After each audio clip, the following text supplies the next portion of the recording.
everyone. My name is Evie Lupine. Welcome back to my channel, and today I have another video for you all. Today, we are going to be doing something that I thought I would never do again, and that is react to a Vice documentary. We have reacted to a number of previous Vice documentaries here on the channel, but I thought that Vice got sold or was like going under or something, and I didn't think they were going to be making more content, especially not anything related to BDSM. But as it turns out, Vice is still around, at least somewhat, and is still producing content, or at least maybe they have a backlog they've been publishing, I don't know. And originally today, I was planning on reacting to a whole different video. It was going to be an Anthony Padilla video interviewing 3 asexual men, but as is what always ends up happening on YouTube these days, all of my previous Anthony Padilla reacts are now being claimed by some random company that does not seem to actually be associated with Anthony or his channel at all. And so I don't want to mess with that. I don't want to play around with that. So instead, we're going to be reacting to this little mini Vice doc. It's under 10 minutes long, but it has I can't believe it doesn't have more views, actually. It has the best name for a video. It is titled "The Dominatrix Who Punishes Trump Voters, Madam Hillary," and it somehow only has like under 60,000 views. It came out like a month ago, and I'm hooked. I need to know what is happening here. What is going on? Is this some kind of like elaborate roleplay? Because when we have done interviews that we've reacted to before with dominatrixes, they've not always, I think, been the, let's say, best representation of the pro-dom profession, and maybe this one will be better. But this came out, I think, probably either at or after the election, and I need to know. So we're going to watch this, we're going to react to it, we're going to talk about it. Let's go ahead and get into the video. You thought that it would be so funny to lock me up. Lock her up. Lock her up. Well, guess what? Now you are my prisoner. Get down. Okay, wait. I wasn't entirely sure if it was going to be like a Hillary Clinton roleplay thing. I thought that it might have been just like a funny, like, oh, her name's Hillary because like Hillary Clinton, but like, no, it's like full on Hillary Clinton v. Trump roleplay, and I don't know if this is like the biggest like liberal cope imaginable, but okay, this person also looks familiar even with the wig, and she sounds familiar, and I think this might be Mistress Couple, who I also thought she retired from pro-doming. Did she come back? I feel like I'm so out of the loop here. Vice is back. She's back. Maybe this is really old. I don't know. I need to check in on people more, apparently. But okay, actual, really, Madam Hillary. Let's get into it. We're driving to a little town outside of Albany to a BDSM Chateau run by a woman named Mistress Couple.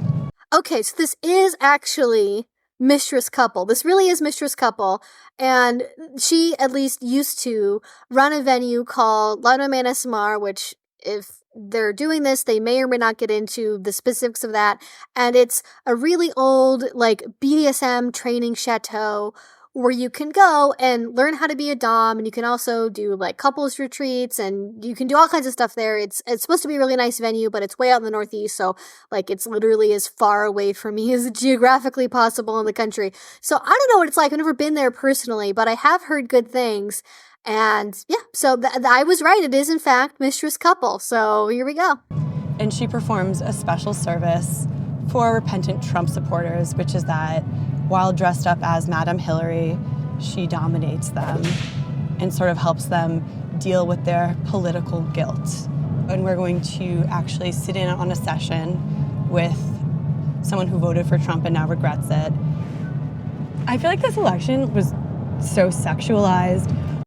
Okay, that's actually a really interesting angle. So it's specifically for people who voted for Trump and are like, my bad though, which I don't know how big of a demographic that is, but I kind of love the fact there's a service for them. I guess what I was picturing from the title maybe, or from the concept, was maybe like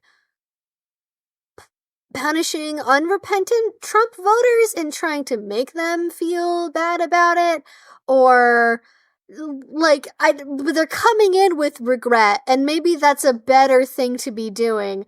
So okay, we're punishing repentant Trump voters. And I will say, in my previous experience of this, it's actually not uncommon, at least where I live, to have people do presidential role play. Like, even back in the like immediate post-Obama era, like there was a running joke that like somebody I knew had, where when they played with submissive men, they would have them say thanks Obama after like every spanking or caning or whatever, just because that was like fun for them. So it was kind of a play on the like, you know, the right wing, like thanks Obama, like it was funny. But actually, even during Trump's first administration, and even, you know, between then and now, I've definitely seen a lot of dominant women like walking somebody in a Trump mask on a leash at a big venue, or beating somebody up in a Trump mask. Like, actually, it's kind of a done like meme at this point, that like, oh, you're a dominant woman and your male submissive is like walking around with a Trump mask. Like, wow, so original. Like, it's, people have done that. It is a popular thing. Usually, from my understanding, it's not with people who used to be Trump voters who regret it. It's usually like a humiliation thing for like a liberal male feminist submissive who like is basically apologizing for his half of the species, like, sorry that like we voted for the other guy. Like, that's like kind of like a hate sink for masculinity, if anything, less so like people who actually voted for Trump, at least from my understanding of the people I know that have done this. But it's not uncommon. This is not the first time somebody's done this before. On one hand, anti-Hillary people saying that she was like this castrating bitch. And on the other hand, the prototypical power-hungry businessman. Well, that's because he'd rather have a puppet as president of the United States. No puppet. And it's pretty clear. You're the puppet. It's just awfully good that someone with the temperament of Donald Trump is not in charge of the law in our country. Because you'd be in jail. That's a very BDSM dynamic when you take those two archetypes and put them together. I mean, I guess I wouldn't. Oh God, is there? Don't tell me. Is there? I'm gonna cry. This is there Trump Hillary fan fiction, like hate BDSM fan fiction?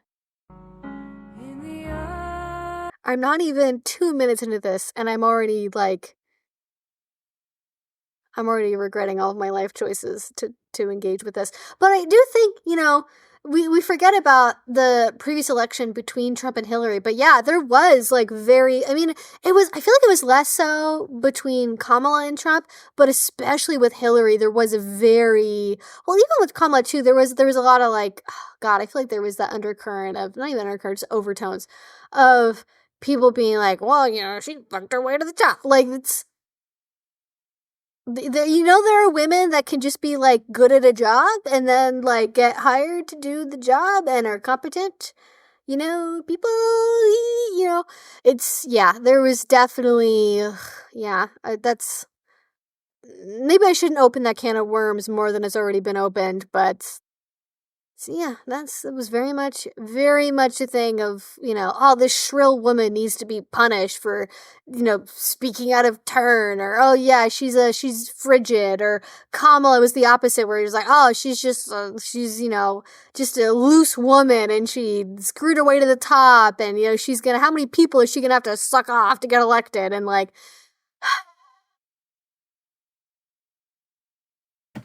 Hello. Hi, I'm Callie. Hi, Mistress Couple. Welcome to La Domaine. Thanks so much for having me. Before Mistress Couple's session with her newest client, Mike, she gave me a tour of La Domaine's BDSM dungeon. This is the leather bondage area. Blindfolds, gags, canes, paddles, riding crops, a rubber chicken. That's the original Donald mask. But you close it in around the person's neck. And then once they're in there, you can add the sensory deprivation element by closing them in. When a lot of people come into BDSM, they have misconceptions about what submission is about. We see this as an equalizing process, a democratizing process by exploring the power exchange. For Madame Hillary's outfit, I needed my power suit jacket. I feel like this is like something a Trump model would wear. Yeah, I don't know if Hillary would be that flashy. Oh, okay. I'm actually really glad that she mentioned this. This is obviously like a shorter mini documentary, so I imagine she's not going to be able to get into very much detail about this, but I think it is important to hear people say, like, hey, like, we are playing with power here, but in the process of doing that, we're doing it in this, like, egalitarian-based way, at least from a play session perspective. When you're getting into, lifelong MS relationship is going to be maybe a different story for some people, but at the base of it, it is possible to do BDSM relationships of all kinds and also power exchange from this place of two people meeting together and endeavoring to equivalently and equitably get their needs met from each other and give and take in equal measure. That's kind of why power exchange is called power exchange, and also why some people don't like the term exchange, and that's a whole other niche hair-splitting thing we're not going to get into here, but yes, I think that is actually really good to hear, and I try to emphasize that with people too in my content to remind people that kink is about mutual pleasure, mutual fun, mutual enjoyment, whatever way that looks to people. And if you are starting from a place of not being egalitarian, it's going to be way harder, if not impossible, to do things consensually and ethically. So yes, it is actually an equalizing process, I think, sometimes to have these negotiations compared to the vanilla default standard of just like letting your partner do what they want until a no happens, or looking for a yes anywhere and kind of like softly ignoring a no unless it's like really strong. Like, that's not very consent driven, whereas BDSM ideally is like entirely driven by consent as the main thing. So anyways, love that. Good note to have. Maybe Kellyanne Conway. I started this whole thing as a joke while the debates were going on, and I was so enjoying watching Trump have his ass handed to him in the debates. Donald just criticized me for preparing for this debate. And you know what else I prepared for? I prepared to be president. I was like, oh, this is a character that I could get into doing role play with in sessions. So I started putting ads on Backpage just as a joke. And the responses that started coming in were incredibly political. They were incredibly insightful into the minds of fetishists in this country. I wasn't expecting Trump to win the election, and when he did, I had a really hard time about how I interact as a fetish object. I'm being fetishized by these people now. One criticism that sexist people obviously lodged at Hillary Clinton was that she was too dominating. She really is the archetype of the dominant woman and how powerful women are viewed in society today. When Mike contacted you, set this up, what sort of things did he say he wanted? So Mike had seen a performance that I did on the night of the inauguration that was Madame Hillary beating up Donald Trump as a burlesque performance, and he was very attracted to the idea of public humiliation. So he voted for Trump, and he now feels a sense of shame about that, and that's what he's hoping to explore here? Yeah, I would say so. I think he's hoping to make amends for part of that. Mike arrived for his session, but asked that we mask his face and distort his voice to protect his identity. Do you want to start by introducing yourself as much as you feel comfortable? Well, I'm an elderly gentleman who is into femdom and female superiority since I was young. I guess I always had a matriarchal bent. My family consists of very strong women, so I guess serving comes naturally to me. And yet, he voted for Trump.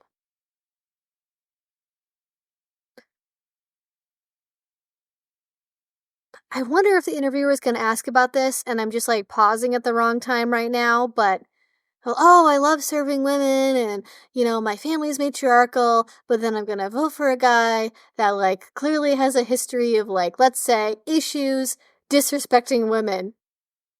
Maybe there's a separation between personal desires and the political that's happening. That's what I imagine's going on, but I do wonder if you were to poll, actually, I'd love to see this. If you were to poll male submissives, are their political leanings different than the general population? Is there any difference there? Are they more conservative, less conservative? Does it really matter? Because, yeah, there's some potential concerns there, I think. Can you tell us your reasons for voting for Trump? During the election, I was disappointed that Bernie was not nominated.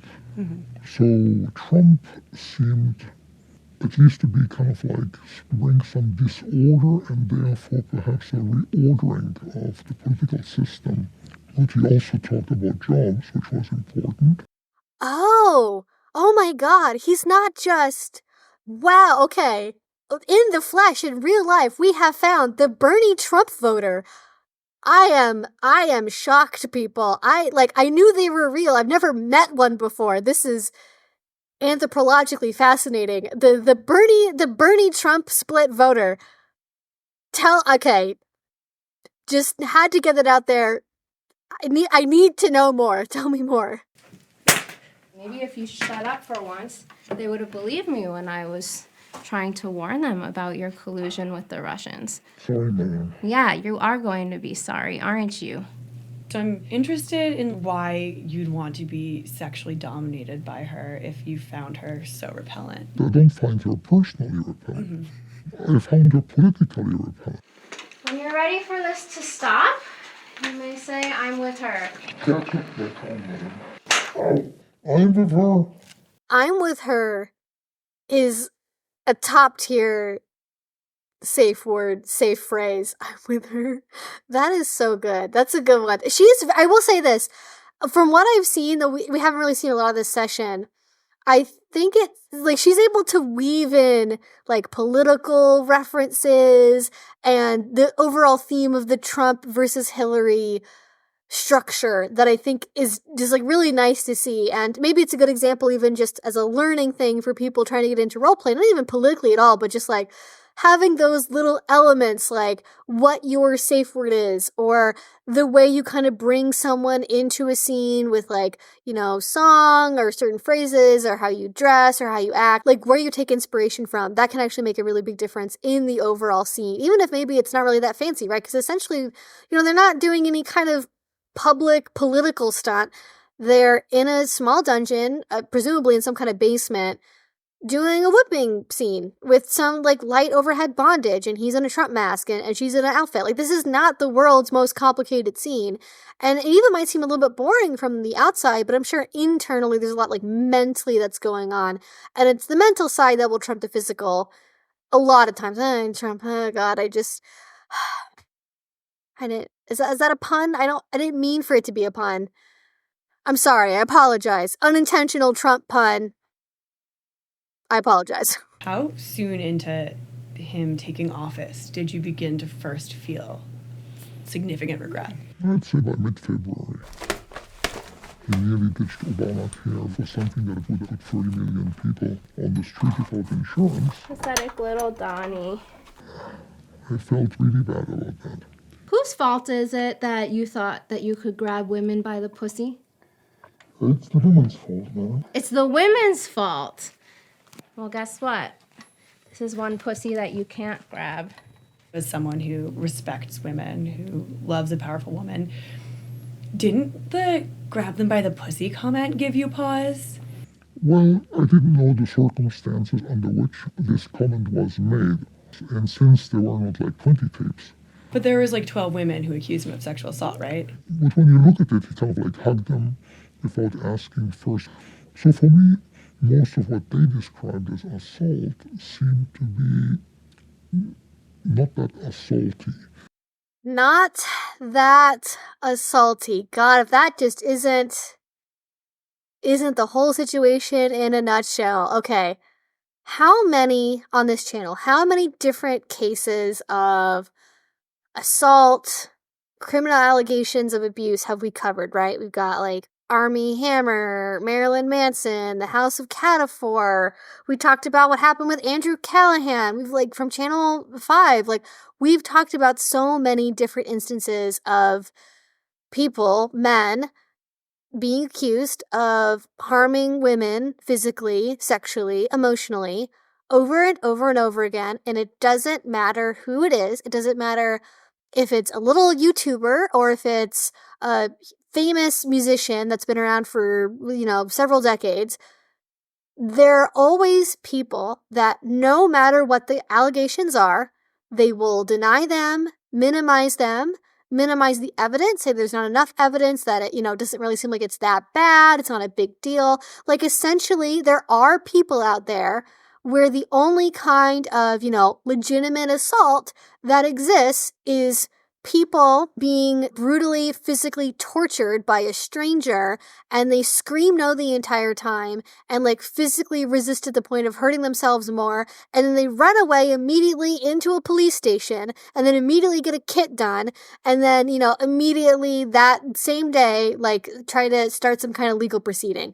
And that describes very few cases of assault. And unfortunately, I think this is, God, wow, this is such a clear demonstration of how some people, like, kind of like delude themselves into thinking that, oh, well, I love women, I support women, I'm from this matriarchal family, I'm all around strong women all the time. But at the end of the day, they still have the same beliefs that a man would have being raised in, a dominant patriarchal household or in a conservative fundamentalist household. Like, maybe not to the same degree, but the same underlying beliefs of, like, not believing women, minimizing the intensity of the experiences that women say they're having, and then declaring that something doesn't have enough evidence or doesn't seem like just...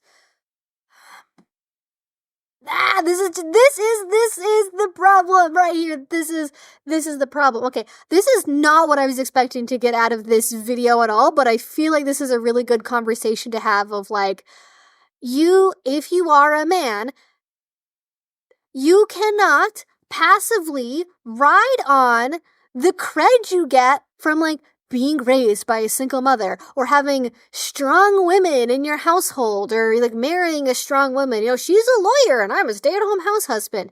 If you have underlying misogynist beliefs that mean you don't believe people when they accuse others of assaulting them, or you think that, like, it's not really that bad, or you have some, like, other belief system that basically means you minimize and don't believe women when they tell you experiences that they've had, you need to do some more work, because if you are going to declare that you are a feminist man who likes women, these two things cannot coexist together. I hate to say, in my humble opinion, okay?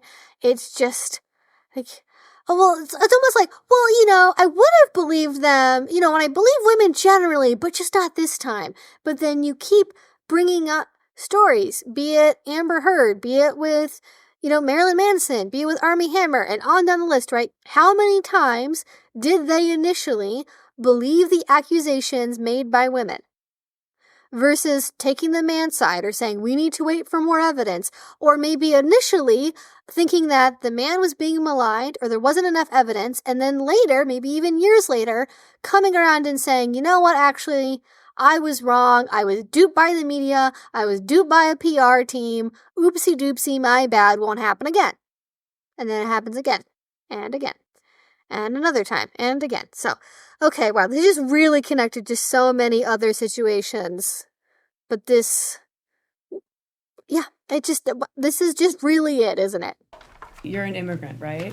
Oh, yeah. So how does that make you feel, seeing this kind of intense anti-immigrant sentiment? I don't feel good about it, because that's not what America is about. He didn't speak about that much about it when he ran. Yeah, he did. People were chanting "Build the Wall" at like every one of his rallies. That's those morons. I mean, But you voted for him with the morons. I know. That's why I need the carcasses.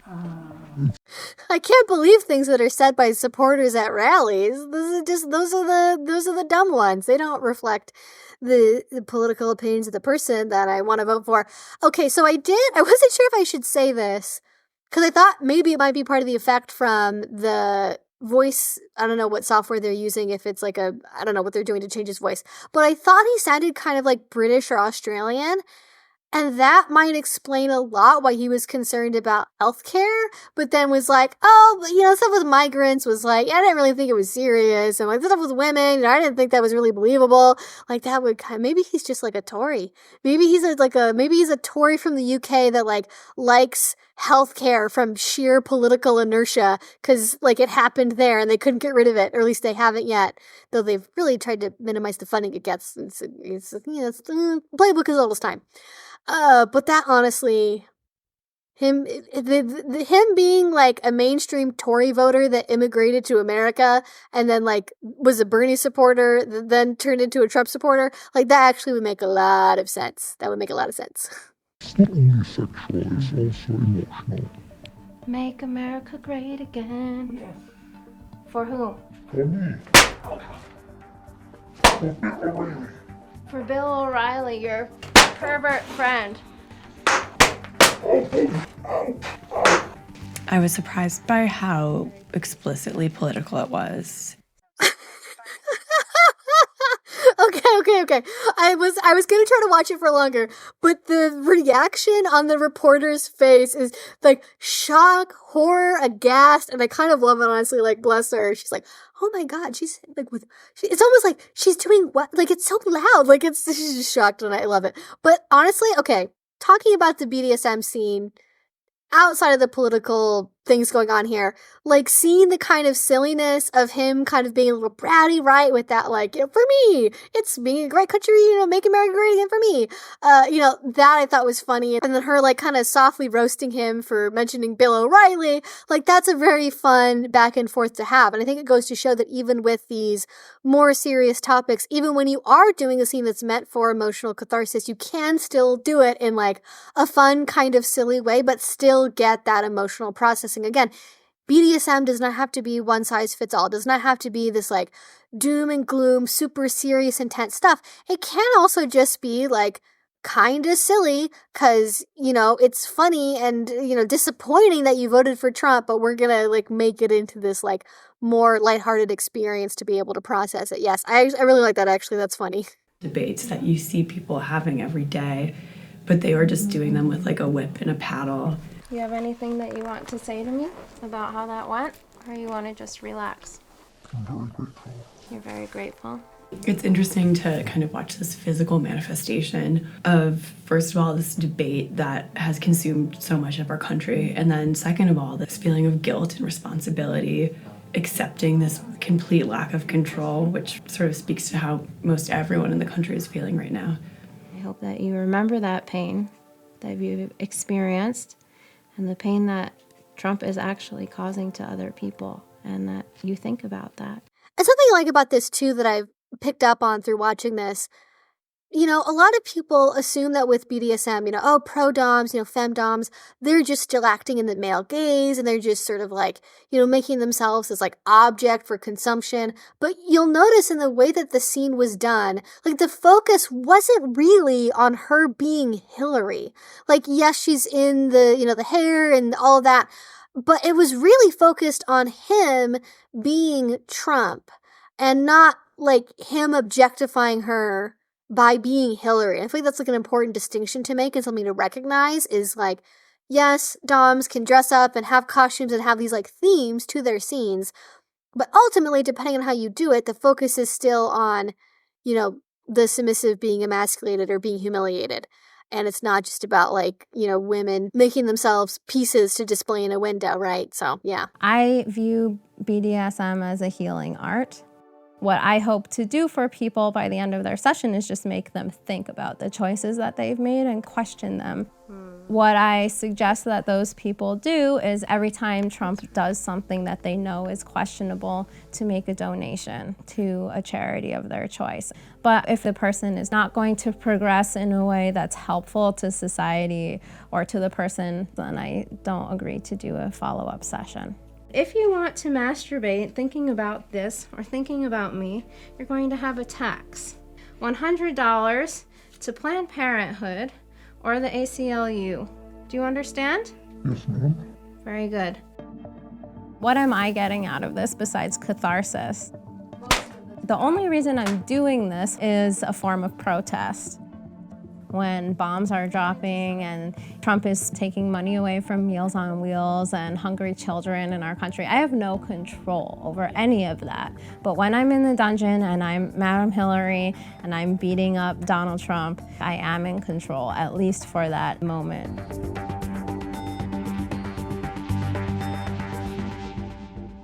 All right, hashtag girl boss moment.